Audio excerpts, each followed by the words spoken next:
Imagine a new kind of investing, a potentially life-changing way to invest that honors biblical principles, the kind of principles that you and I grew up with.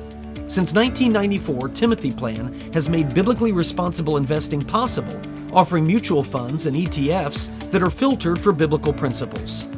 Don't compromise your values. Invest with Timothy Plan. Ask your financial advisor or call Timothy Plan at 1-800-TIM-PLAN. Again, that's 1-800-846-7526 and discover what it means to be a biblically responsible investor. Investing involves risk, including possible loss of principal. Before investing, carefully consider a fund's investment objective, risks, charges, and expenses contained in the prospectus available at timothyplan.com. Read carefully before investing. Mutual funds distributed by Timothy Partners Ltd. and ETFs distributed by Foreside Fund Services LLC. As a paid testimonial, there is no guarantee of future performance and each experience will differ. Hey there, welcome to another MemoPOD. Glad that you are with us. This is me, your host, Peter Heck. And you can always email me, peter@peterheck.com. That's peter@peterheck.com. You can also comment in the comments section below. Would love it if you would do that. It is the week of 9/11. I know on Wednesday I sent out the tribute to the children and the victims of American 77, kind of the overlooked flight.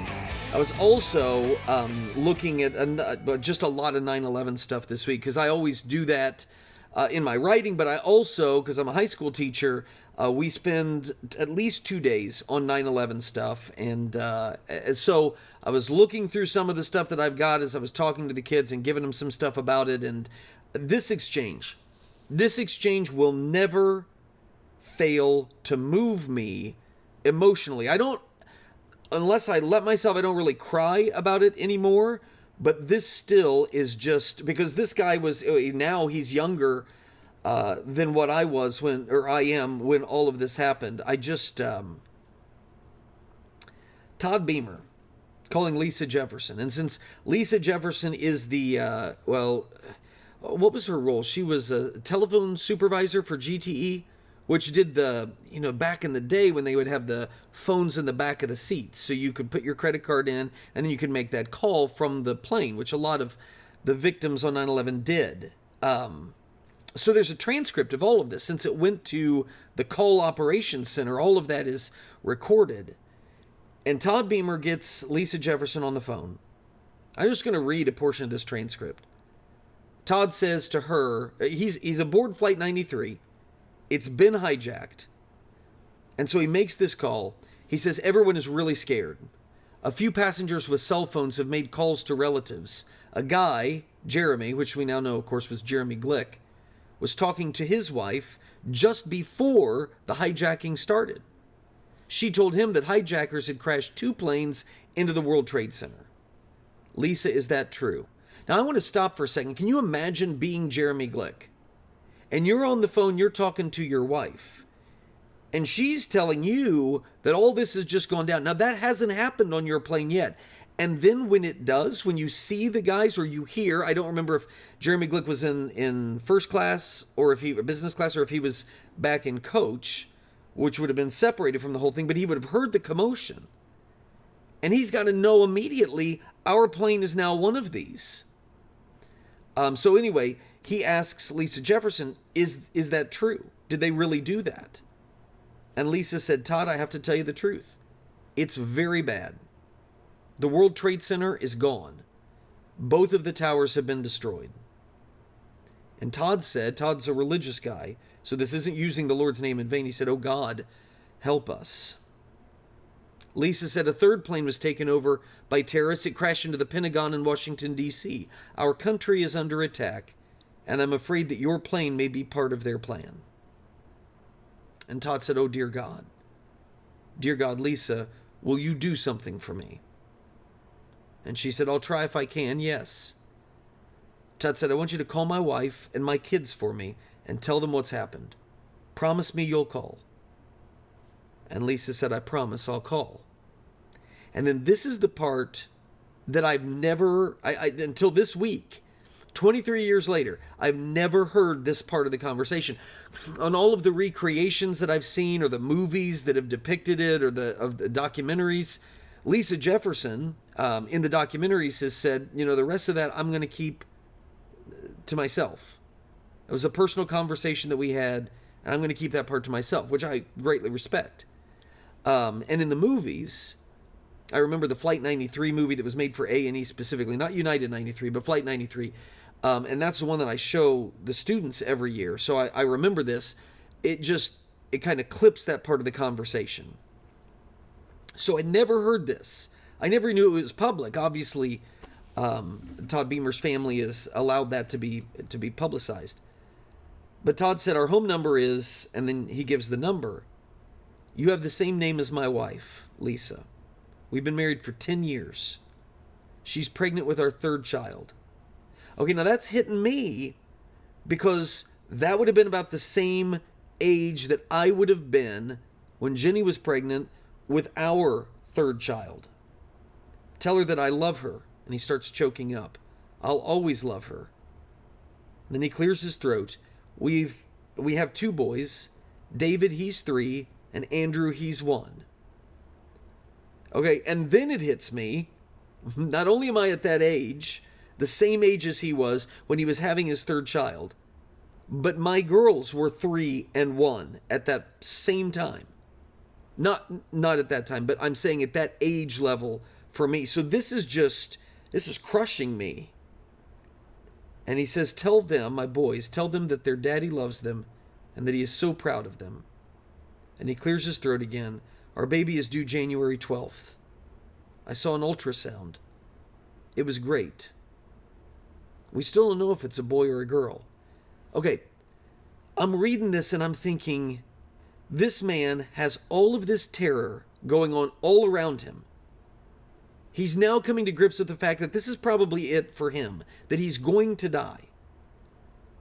And yet, he's having this moment where he's not thinking about any of that, and he's concentrating and focusing on his family.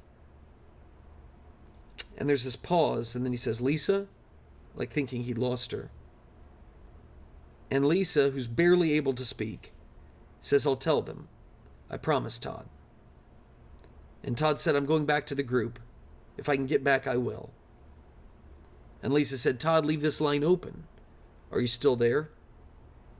And then you hear her call the FBI and report the hijacking. Of course, you then know that Todd gets back on the phone and says that they've come up with a plan to storm the cockpit. And she says, I stand behind you, Todd, because he asks, should we do it? And she said, I stand behind you. And he says, will you recite the Lord's Prayer with me? And then you remember the famous words. After he gets done, he sets the phone down. God help me. Jesus help me. Are you guys ready? Let's roll. Last words heard from Todd Beamer. I truly have no words to that. If that doesn't move you emotionally, if that isn't just unthinkable. The whole day and the tragedy and the trauma, just unthinkable. So anyway, that has been heavy on my heart this week. It always is with 9/11. I don't know if it was just the age that I was. I think some people are just affected by things differently, and I know other people my age that 9/11 was kind of this stunning moment, but it's not. And maybe it's because I keep the wound fresh every year, trying to lead students through it. I don't know, but man, it's just not anything that I'm over, and it gets to me. It really does. So anyway, I do want to switch gears here because, of course, this week was the first presidential debate between Donald Trump and Kamala Harris, which I'm going to give you my thoughts on all of that. But I had to start off with this. I obviously work with Not the Bee. I publish some of my columns there. Obviously, we have the Substack thing that's separate from that, and the memo and all of this that you're getting. But I write for Not the Bee and write opinion pieces there and takes, as they call them. And so Not the Bee, of course, is affiliated with the Babylon Bee. Same leadership, same group of guys that are in charge of it. And so I know people come down sometimes on the sarcastic bent of the Babylon Bee and, oh, well, we shouldn't make jokes about this, we shouldn't make jokes about that. And I think a lot of that is overwrought, and I think it's intentional because folks don't like to have their sacred cows poked at. They just don't. And the Babylon Bee does it, and does it very well. It's funny. I mean, even folks that aren't conservative, they find the stuff funny. And again, I've said this before, some of the stuff that I find the funniest is when they kind of poke at church culture. Because you got to be able to laugh at yourself. And some of the stuff that we do is, I mean, it's funny when you think about it. So I certainly am not in any way, shape, or form one of the folks that is going to tut-tut, poo-poo, criticize unnecessarily those who attempt to engage in humor or political humor or sarcasm or parody. I mean, I get all of that. And SNL, back when they do, and even still today, some of the stuff they do, the political stuff, is the funniest stuff that they do. In fact, sometimes it's the only funny stuff that they do. And so I feel like whether it's making fun of people on the right or making fun of people on the left, I'm good with that. And I don't really have a hard time. If you don't like it, you just don't pay attention to it. So The Onion. If you don't know what The Onion is, The Onion was a satire site that used to be dynamite. I mean, it used to be, they're the first ones that I ever saw as a fake news site. I still remember, I think I've still got the clip somewhere, when they said that Ohio had implemented a new death penalty thing to make it less cruel and unusual. And it was the head ripping off machine. And the way that they did the whole news bit, I mean, you can probably YouTube that. I mean, it was just, because it looked like this is for real. And yet it's so outlandish. So that kind of stuff, man, The Onion used to be quality. Well, The Onion greatly dropped off. It just kind of petered out. And then the Babylon Bee became big. But the Babylon Bee is right-leaning. And the left doesn't like to be made fun of. And so a group of left-wingers take over The Onion. And they have tried desperately to kind of be the Babylon Bee, except on the left, and it's not going well. And again, I'm not getting paid to say that. This is separate from my involvement in Not the Bee. It's just not going well. And this last week, it was during the debate between Trump and Harris. Harris had suggested in the course of the debate that people start leaving Trump's rallies out of exhaustion and boredom. Now, why would Harris say something like that? She's going to say something like that because she knows that's really going to annoy Donald Trump, and he's going to go after it. He's going to jump right in, and he's going to start making stuff up about his rally. And he completely took the bait. I'll get into more of that in the second half with the paid subscribers. Which, by the way, I got to talk about that in a second. A comment somebody made about the paid subscriber section. I got to tell you that. But anyway, hold on. So The Onion tweeted this out, said, fact check. They actually did this. Fact check. Trump, quote, people don't leave my rallies. And then they rendered it true. They're carried out in body bags. I mean, I don't know why the person that came up with the idea actually puts it to paper. Says it to somebody else in the office, says it to a friend, like, oh man, can you imagine if we did that? And kept it a private joke? I can see that. But actually putting it on paper, actually submitting it to the editors, and the editors actually approving it, and them actually tweeting that out. Because keep in mind, if you are unaware of this somehow, at the Trump rally in Pennsylvania, the Act Blue, which is a left-wing group, one of their donors, lunatic Thomas Matthew Crooks, fired several shots at a Trump rally. It happened in Butler, Pennsylvania. And in the course of that volley, in the course of those shots, Corey Comparatore is killed. Former firefighter, saved his family by shoving them down and laying on top of them. The daughter looks over and says, Dad? And then sees that he's been shot in the head. And the blood, the emergency guy, it was Jim Sweetland. I know I've got the quote in here somewhere. He's the one that was right there and tried to treat the guy who'd been shot at the rally. Yeah, here's the quote. "There was lots of blood. I looked up to see his family, who witnessed my efforts at resuscitation, and the look on their faces said it all." I mean, that's a horrific event. I know I've got Allison Comparatore, the daughter. Yeah, here's what she said. "As he was throwing me down, that was when he was shot. He ended up falling onto me. I was, like, confused, and I went, 'Dad?' And when I turned is whenever he fell down, and that's when I started screaming." To take the debate between Trump and Harris and turn it into a joke that makes fun of or makes light of a fireman who was shot dead, shot in the head while sitting next to his family, and his daughter witnessed it, and his wife witnessed it. Man. And you've got a guy from the Lincoln Project that's been associated. I don't think he's on the board. You got a former NBC News reporter, Ben Collins, who is the CEO of The Onion. I mean, that's just... Again, I don't have a problem with poking fun at politicians. And if that's a joke about Donald Trump, it's what you expect. But a man who was killed attending the... I just... And I know they're not really... To be fair, they're not really making fun of Comparatore, but the joke is saying, "Oh yeah, Trump rally should go and get shot."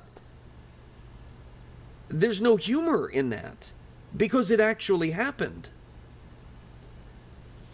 I don't know. Okay, I do want to get to this because I think it's important to share with all of you. But before that, somebody, and I don't remember if it was a comment on the YouTube video or if it was an email that came to me. I don't think it was in the comment section of the email that went out,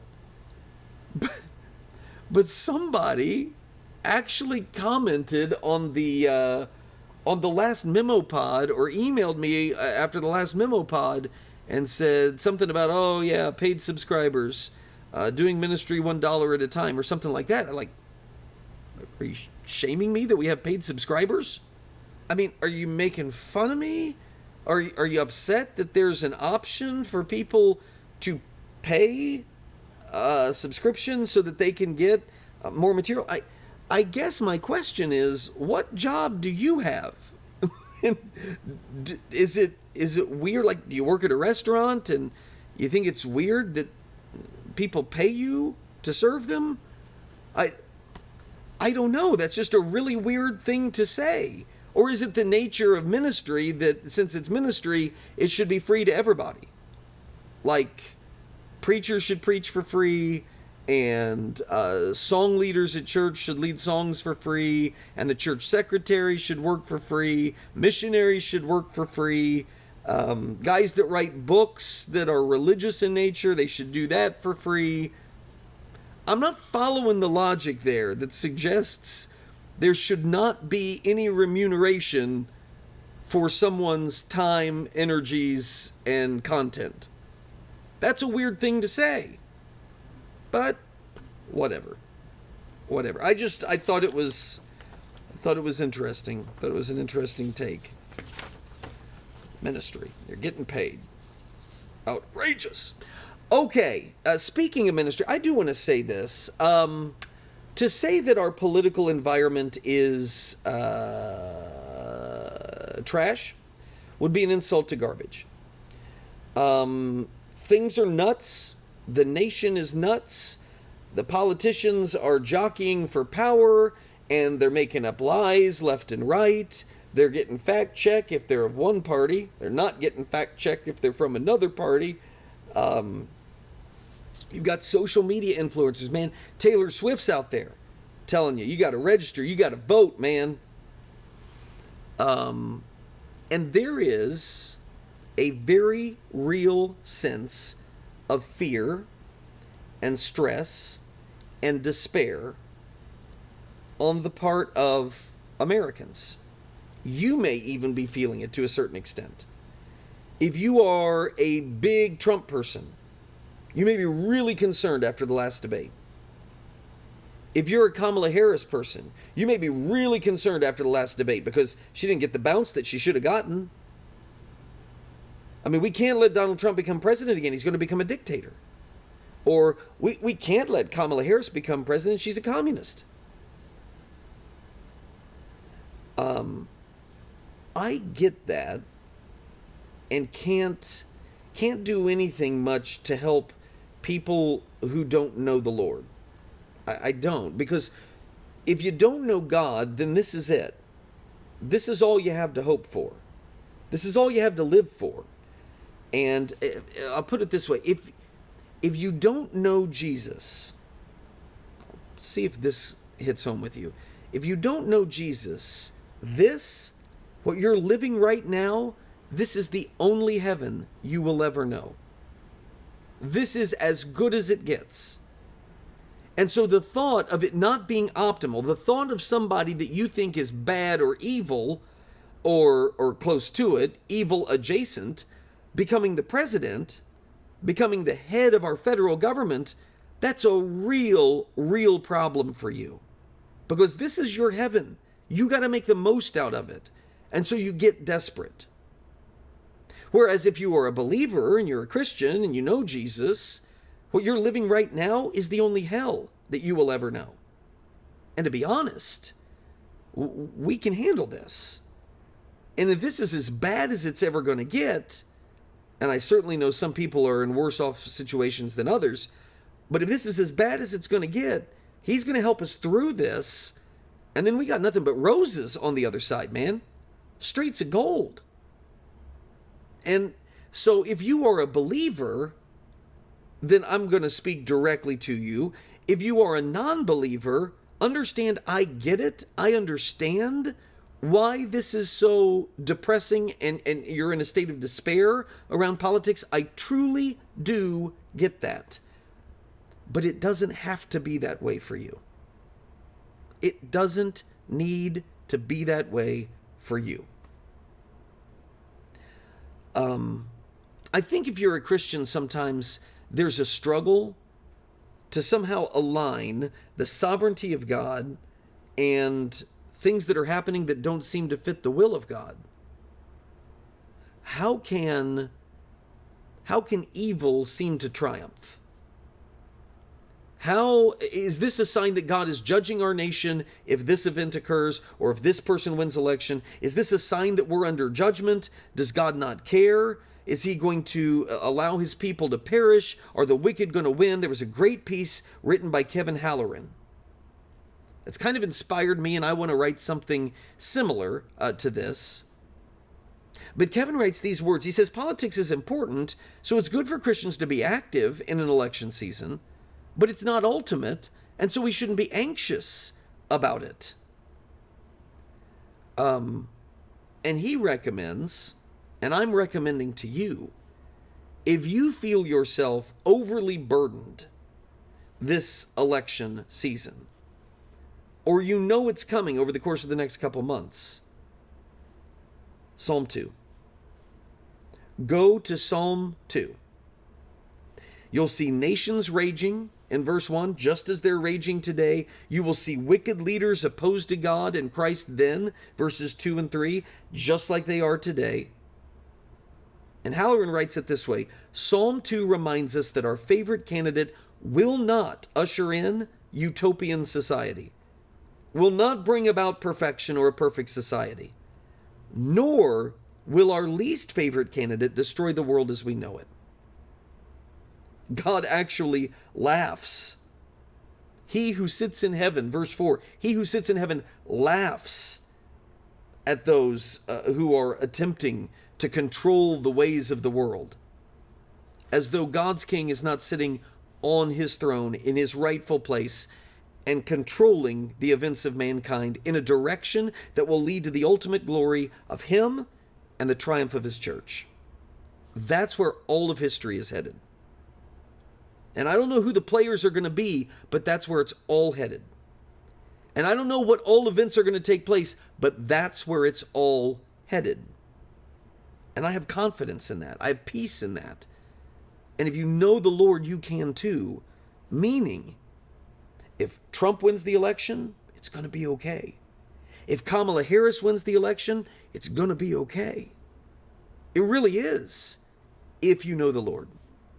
Again, if politics is your God, I can only encourage you to find a better God.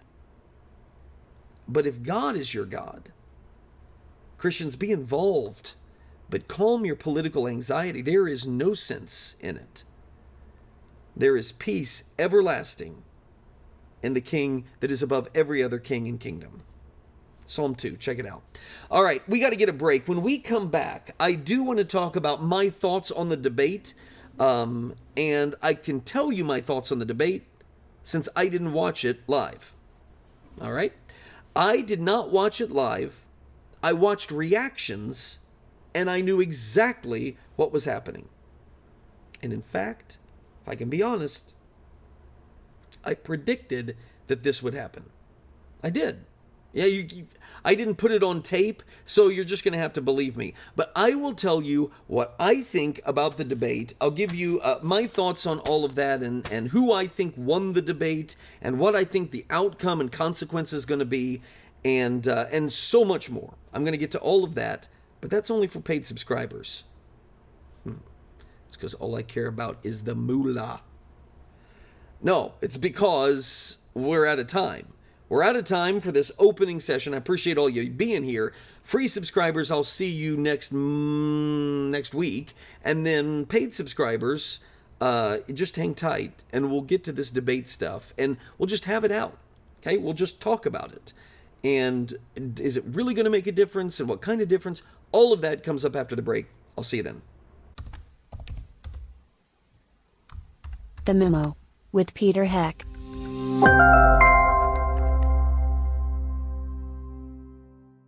Please patronize and thank all the sponsors of the Heck podcast, including McGonagall's Buick GMC, Terrell's Auto Service, Norris Insurance, Stevens Machine, Creative Financial Center, Indiana Right to Life, Tri-Green Tractor, the Indiana Family Institute, Hartman Family Farms, Liberty Financial Group, the Wyman Group, and J. Watson Creations.